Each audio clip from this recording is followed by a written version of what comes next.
ओम श्री गणेशाय नमः। नमस्कार बंधुगण, आपण मानंकु समस्तंकु आपणक निजस्व चैनल ज्योतिष दर्पण को मु हार्दिक स्वागत करुछि। आसंतु जानिबा कोन कहूछि आज आपणक राशि आपणक दिन। तेबे चालंतु वीडियोटी आरंभ करिबा आजिर सुविचार सहित। बंधुगण, जे पर्यंत आपण निजर क्षमता उपरे विश्वास करिवे नाही से पर्यंत भाग्य मध्य आपणको समर्थन करिवो नाही। यदि आपणक मनरे विश्वास एवं हृदय रे प्रकृत समर्पण रहिछि तेबे दुनिया रे कोनोसी शक्ति कोनोसी परिस्थिति मध्य आपणको अटकाई पारिबो नाही। एबे आसंतु जानिबा आजिर पंचांग। आज हेउछि 13 अक्टोबर 2025 सोमवार, कार्तिक मास, कृष्ण पक्ष, सप्तमी तिथि, आरद्रा नक्षत्र। आजिर राहु काल सकाळ 7:30 रु सकाळ 9टा पर्यंत रहिबो। एही समय रे आपण कोनोसी नूतन किंबा गुरुत्वपूर्ण कार्य आरंभ करिबा ठारू दूरेई रहंतु। एवं आजिर अमृत मुहूर्त अर्थात दिनर सबुठारू शुभ समय सकाळ 10:32 रु मध्याह्न 12:50 पर्यंत रहिबो। चंद्र आज मिथुन राशि रे एवं सूर्य कन्या राशि रे गोचर करिवे। चलंतु एबे कुंभ राशि रो आजिर दैनिक राशिफल विषय रे विस्तृत भाव रे आलोचना करिबा। ग्रह नक्षत्र गुड़िकर स्थिति दृष्टिकोण आज दिनटी आपणक पई एक बहुत भल एवं फलप्रद दिन हेबो। आपणको कार्यक्षेत्र रे किछि नूतन दायित्व मिलिबो एवं आपण से गुडी को मध्य भल भाव रे पूर्ण करिवे।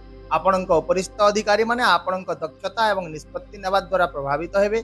जो माने चाकरी परिवर्तन करबा को चिंता करछन्ती से माने आज एक नूतन सुयोग पाई पारंती।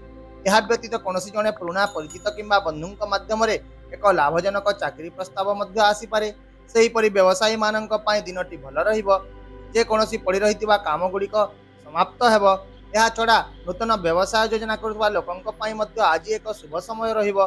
जो माने प्रतियोगितामूलक परीक्षा देउचन्ती तांक पई आज सफलतार संभावना रहिछि एवं दिनटी छात्र छात्री मानक पई आत्मविश्वास वृद्धिकारी हेबो।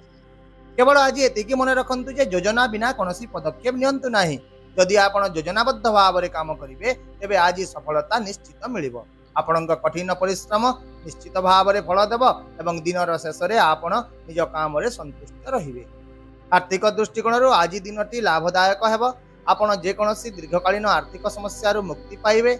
आर्थिक प्रभाव पई नूतन रास्ता खोलिबो एवं पूर्वरु अटकी रहितबा पांठीर पुनरुद्धार हेबार मध्य संभावना रहिछि। एहा छडा आज जमी कोठा किंबा संपत्ति सहित जड़ित जे कोनोसी काम समाप्त मध्य होई पारे। तथापि आज आपण पारिवारिक खर्च रे संतुलन बजाय रखंतु एवं अनावश्यक खर्च गुडी को एडाइबा को चेष्टा करंतु। यदि आपण कोनोसी निवेश योजना करूछन्ती तेबे विशेषज्ञक सहित परामर्श करिबा परे ही आगको बढ़ंतु। सेही परि व्यवसाय रे आज जे कोनोसी बड़ चुक्ति किंबा कारबार आपणक सपक्ष रे रहिबो। आपणकर ज्ञान एवं दूरदृष्टि आपणकर आर्थिक स्थिरता को मजबूत करिवो। एही परि सामग्रिक भाव रे आज दिनटी आर्थिक भाव रे शुभ दिन हेबो एवं भाग्य आपणक सपक्ष रे रहिबो। सेहीपरि स्वास्थ्य दृष्टिकोण आज आपणक स्वास्थ्य साधारणतः भल रहिबो।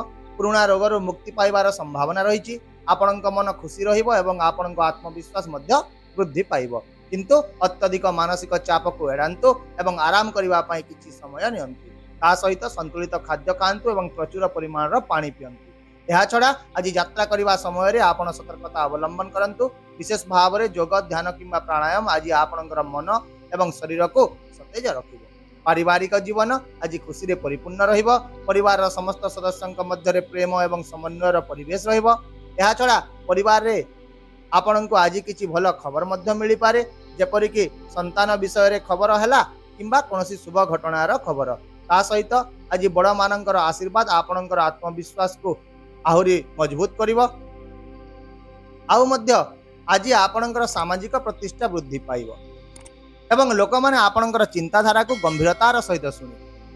सेहीपरि वैवाहिक जीवन रे आपणको जीवन साथी ठारू समर्थन मिलिबो एवं जे कोनोसी पुराना भूल बुझामणार मध्य अंत घटिबो। या सहित प्रेम संपर्क मधुर हेबो एवं बुझामणा वृद्धि पाइबो। ताहेले बंधुगण, आपणक पई आजिर विशेष प्रतिकार हेउची आज आपण शिव मंदिर जांतु एवं भगवान शिवं को बेलपत्र, धला फूल, पंचाक्षीर एवं एक पात्र पानी अर्पण करंतु। एहा सहित ओम नमः शिवाय मंत्र 108 थर जप करंतु। एही प्रतिकार आज आपणकर भाग्य को सुदृढ़ करिवो, आपणक आर्थिक स्थिति को सुदृढ़ करिवो एवं आपणक मन को शांति देबो।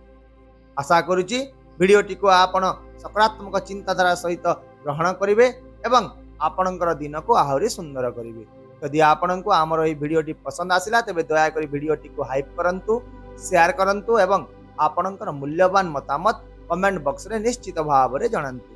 ता सहित आम चैनल को सब्सक्राइब करने को भूलंतु नहीं, कारण प्रत्येक दिन आम आपणक आनी था सठिक सहज एवं निर्भर योग्य राशिफल। तेबे आसंता काली पुणी देखा हेबा आउ एक नूतन राशिफल वीडियो सहित। से पर्यंत विदाय दियंतु। नमस्कार। जय जगन्नाथ।